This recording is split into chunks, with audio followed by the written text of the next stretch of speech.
Shalom Bapak Ibu Saudara yang dikasihi Tuhan Yesus Kristus, apa kabar Anda hari ini? Dimanapun Anda berada, saya berharap Anda selalu dalam keadaan yang baik.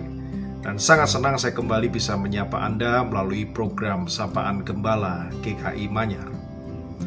Saudara dikasihi Tuhan, kalau Anda dibesarkan dalam tradisi keluarga Kristen, Anda mungkin selalu dibiasakan sejak kecil untuk tidak mengucapkan beberapa istilah yang tabu, seperti kata-kata sumpah, atau celaka, atau demi Tuhan misalnya, dan masih banyak istilah tabu lainnya. Tapi tahukah Anda saudara, di dalam salah satu suratnya, Rasul Paulus juga pernah menyebut dirinya sebagai manusia celaka, katanya.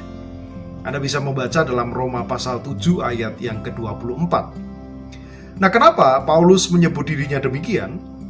Agaknya, saudara, kalau kita membaca suratnya itu, dia menyadari kelemahan-kelemahannya sebagai manusia. Dikatakan bahwa di dalam batinnya, di dalam hatinya, di dalam batinnya, dia suka akan hukum Allah.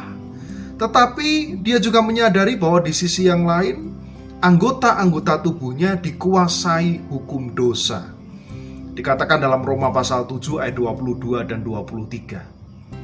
Nah, inilah saudara yang seringkali menimbulkan adanya ketidakselarasan antara apa yang manusia hayati dalam hatinya dengan apa yang muncul dalam tindakannya sehari-hari. Roma 7 ayat 21 mengatakannya. Nah, kalau kita kembali saudara pada bacaan kita hari ini dari Mazmur pasal 141, nanti Anda bisa membaca keseluruhan ayat yang ada di dalamnya. Anda akan melihat bahwa ternyata sang pemazmur juga pernah merasakan pergumulan yang serupa untuk mengalahkan dirinya sendiri. Dan nampak di dalam untayan doanya kepada Tuhan itu, dia memohon kepada Tuhan untuk berjaga pada pintu bibirnya. Dikatakan di ayat yang ketiga, awasilah mulutku ya Tuhan, berjagalah pada pintu bibirku, dikatakan di sana. Nah, saudara, ini menunjukkan bahwa sang pemazmur rupanya menyadari betul bahwa betapa kuatnya hasrat dosa yang mendorong manusia untuk berbuat jahat. Itu sebabnya di ayat yang keempat dia juga berdoa agar Tuhan tidak mencondongkan hatinya kepada kejahatan. Dikatakan di ayat 4, jangan condongkan hatiku kepada yang jahat untuk melakukan perbuatan-perbuatan yang fasik bersama-sama dengan orang-orang yang melakukan kejahatan.